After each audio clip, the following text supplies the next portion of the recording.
తెలంగాణ రాష్ట్ర ముఖ్యమంత్రిగా కొన్ని అంశాలను మీ ముందు పెట్టడమే కాకుండా తప్పులకు పాల్పడిన వాళ్ళు ఉద్దేశపూర్వకంగా తెలంగాణ రాష్ట్రానికి నష్టం కలిగించిన వాళ్ళు ఈరోజు ఆ సమస్యల్ని పరిష్కరించి తెలంగాణ ప్రజలకు ముఖ్యంగా రైతాంగానికి న్యాయం చేద్దామని ఈ ప్రభుత్వం చేస్తున్న ప్రయత్నాన్ని సమర్థించకపోయినా పర్వాలేదు.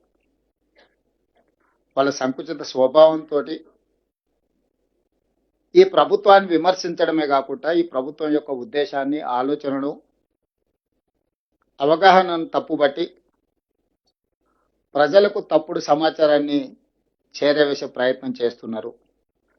అందుకే ఈరోజు నూతన సంవత్సరం మొదటి రోజు సాగునీటి పారుదల శాఖ మంత్రివర్యులు ఈ అత్యవసర సమావేశాన్ని ఏర్పాటు చేయడం జరిగింది.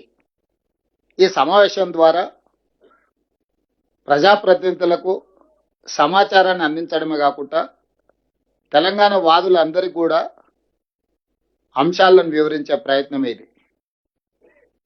ఈరోజు తెలంగాణ రాష్ట్ర ఏర్పాటే నీటి హక్కుల కోసం ఏర్పడిన రాష్ట్రం.